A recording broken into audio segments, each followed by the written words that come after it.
Hey folks, Bearded Appliance Repair here.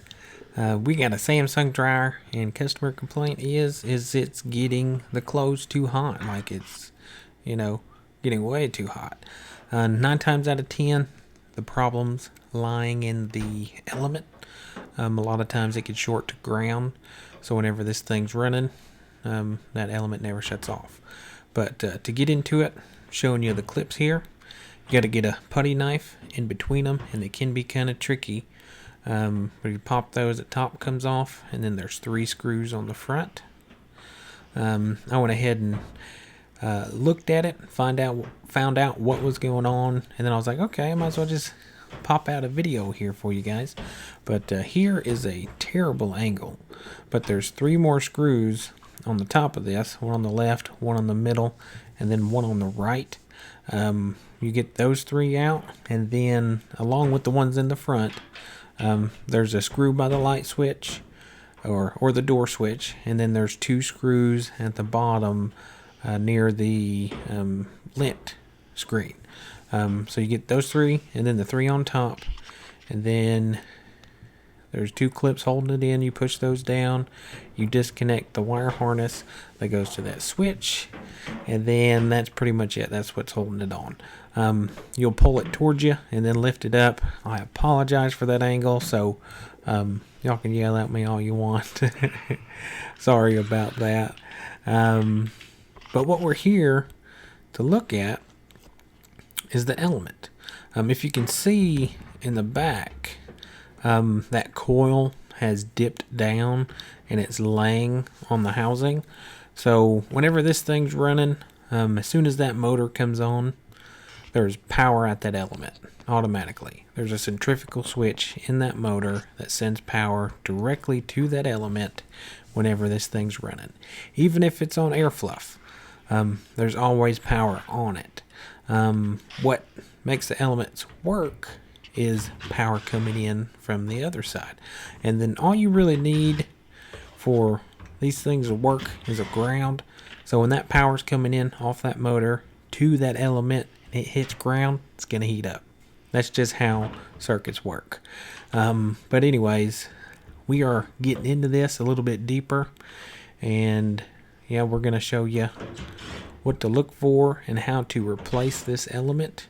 And sorry about, again, messing up that angle on how to get this dryer apart, so forgive me on that one. But the hard part, is the rest of it. But yeah, we got the ducting off that goes around the blower housing, and then the piece that holds on the drum on the front. Now we're gonna get this belt off, so I'm gonna get this camera back in there for you so y'all can see me get this belt off, because you can't see what you're doing. You got to do it by feel. So you get your left hand in and then pull that pulley to release the tension, and then remove the belt off the motor. And once you get that off, I like to pull the belt up using it as like a little handle, and then pull the drum the rest of the way out.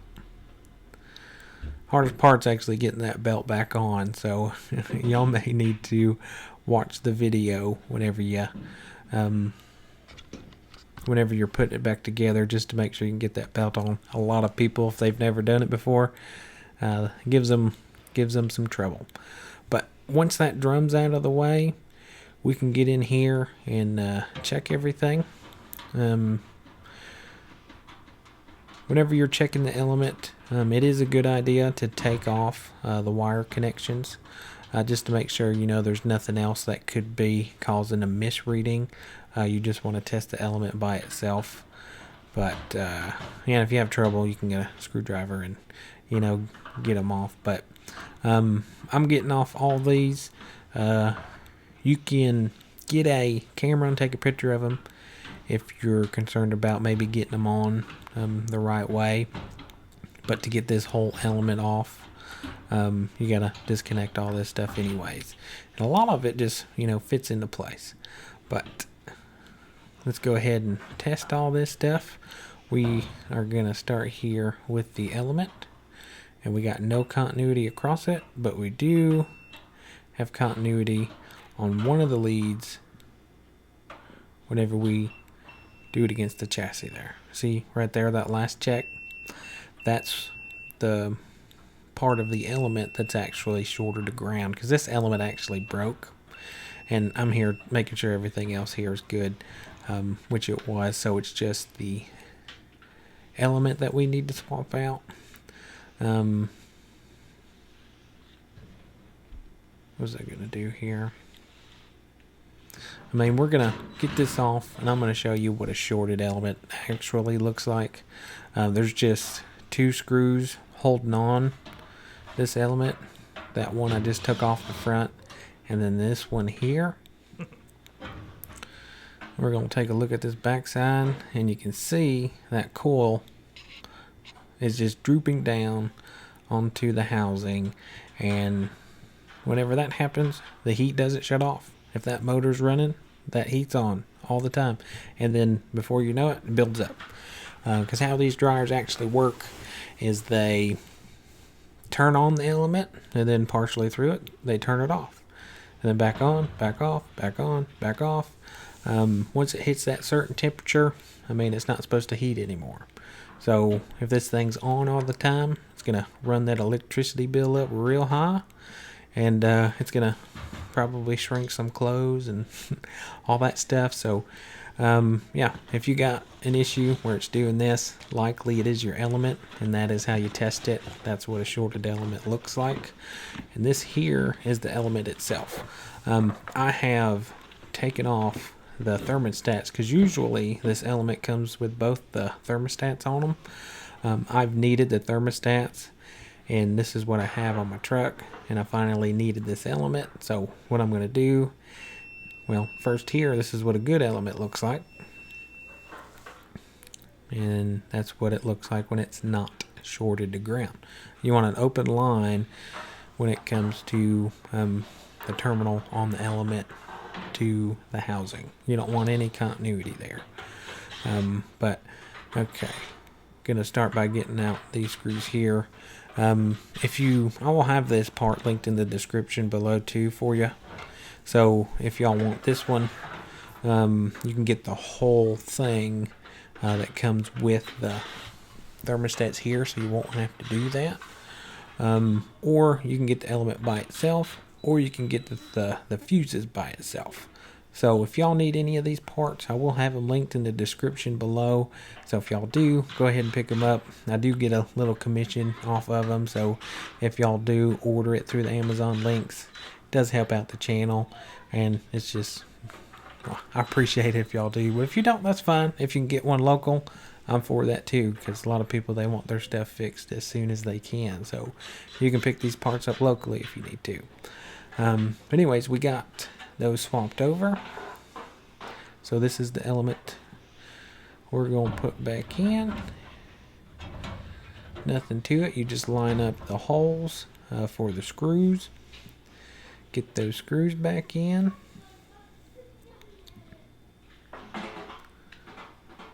Secure that guy in place.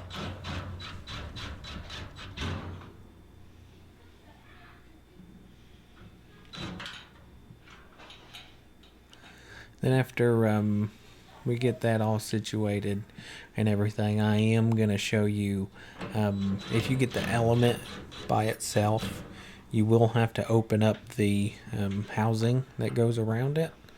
And I'm going to show you guys how to do that. You have to maneuver the terminals, because there's metal that you bend to keep them in place, and I'm going to show you guys how to do that. It can be a pain, but it's, you know, $20 versus $70, so it all depends on how much work you want to do. I mean, it's not the biggest deal, but it can save me 10-15 minutes, and a lot of times that's valuable. So if you're getting the element by itself, you just take out these screws here, and then the shell will come apart, and then the element's pretty much just sandwiched in between them. So we're going to get all those off there, and there is a little hinge type metal that's holding it And you can just wiggle it out of there. And then here's the element. I'm going to show you guys the broken piece real quick. Boom, right there. That's the part that was actually drooping down, touching the housing. So whenever these elements break, they can, short out and cause this issue. So, yeah. You got these tabs you need to bend out of the way. And then the terminals come out of the housing. And then that's what the element comes like. I mean, it's got metal shroud holding on the coil with the terminal just dangling. And then if you get a new one, you just put them back in. Bend those tabs back. Make them nice and secure. And then you put the top of that cabinet back on. I'm not going to get that top of the cabinet back on or top of the housing back on this thing, but this is just to give you an idea of what you got to go to whenever you're swapping out these things. They can be a pain to get all those holes lined back up, and I just didn't want to take the extra time to do that, but just to give y'all an idea of how this thing comes apart to swap out the element. If you get the element by itself, that may help some of y'all.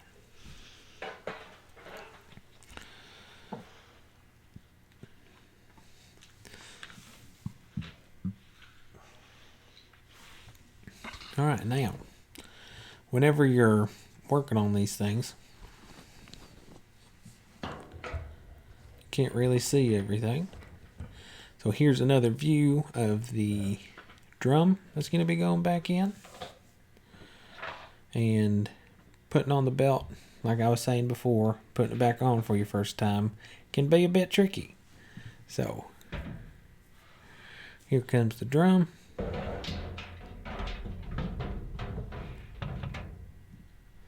And you'll see my arms come in, and we're going to put that belt on. You want to pull in that pulley. And I like to hold it up. After I pull it up with my left arm, I like to hold it with my right, and then wrap the belt around with my left arm. And whenever you get those on, I like to give the drum a good spin. One of the worst parts is if you get something misaligned or something, you get this thing all the way back together, run the dryer, and the next thing you know, belt pops off. So you got to take it all apart again just to get that belt back on. And I learned that early on, so I tend to turn it, make sure everything's nice and smooth, nothing's going to pop off on me, and we're good to go.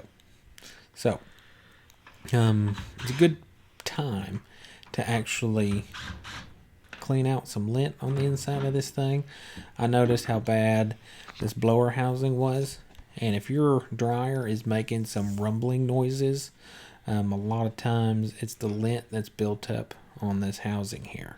I will be fast forwarding it here in a few, so you guys ain't watching the whole clean out, but while you got it apart, I mean, it's not a bad idea to give your dryer a good clean out.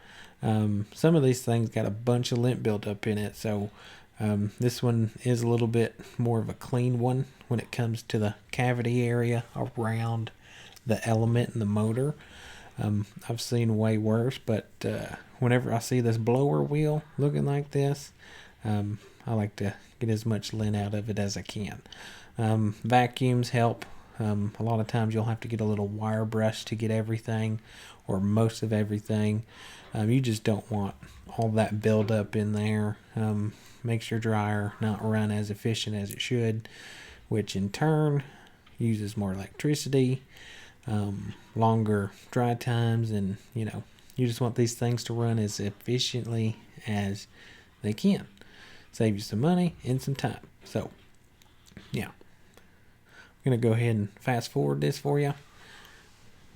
And then once we get this cleaned out, we will start putting her back together.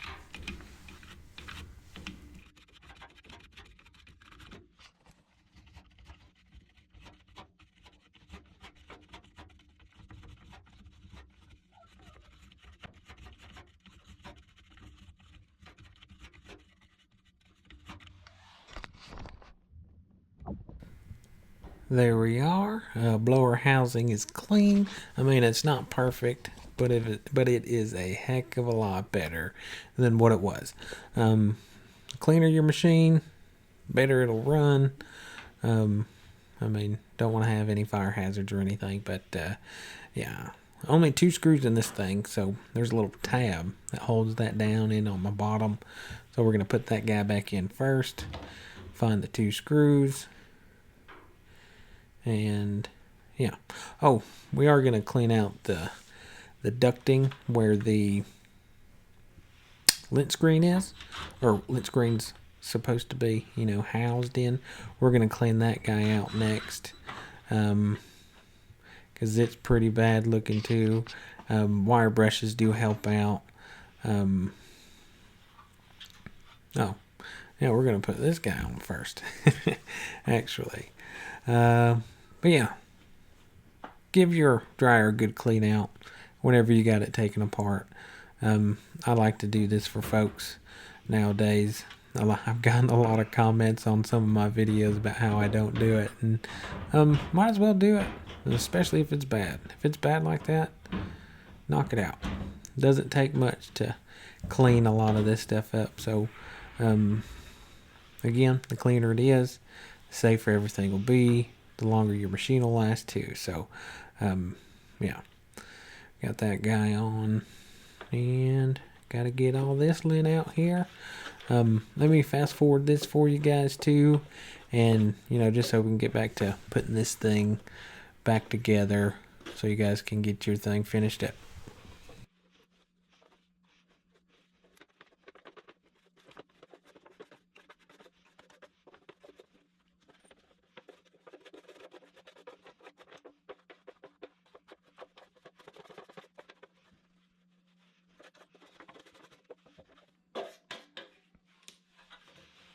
Alright, duct is looking good, so we're going to get this housing back on.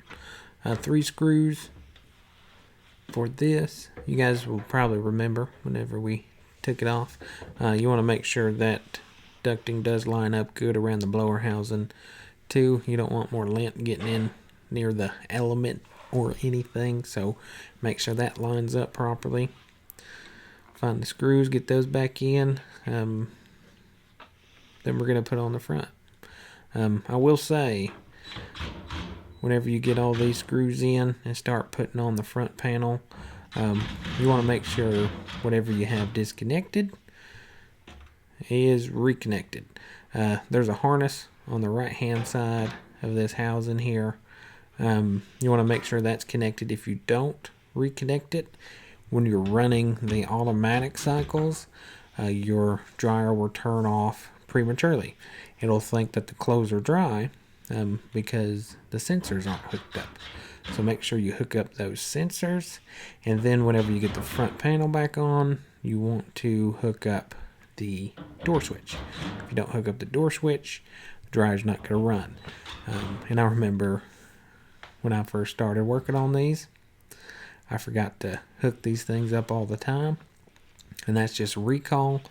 That's just taking this thing back apart just to hook up something, you forgot to hook up. So, yeah, look at all that lint. And that's just from the ducting and then the blower. All that lint just in those 2 areas. Man, that could start a pretty good bonfire right there. Now it's just the finishing touches on this, guys. Got to get the front panel back on. And maybe you guys will be able to see the screws that I failed to show you at the beginning. Show you exactly where they are. Yes, do not forget to hook up this door switch. It'll just be a headache for you if you don't. Sometimes you got to have that thing leaning forward just so it'll reach the door switch properly. So that's what you see there. And whenever you get that thing connected, which, yes, it was giving me trouble. I remember this now. I'm still fumbling trying to get that door switch harness back into the switch there. So it's usually not that tough. Usually you get it lined up just right. Just a second or two, pushing her in, and boom, she's good to go.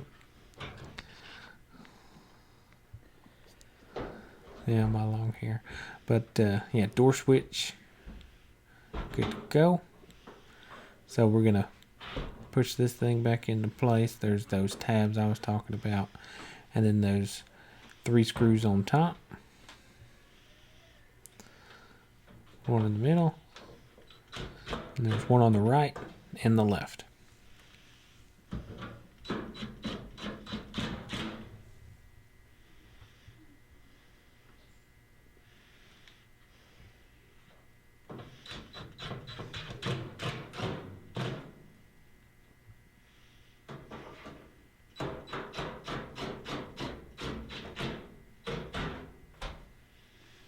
Now the 3 screws on the front, the one right below the door switch, and then the 2 close to the lint screen.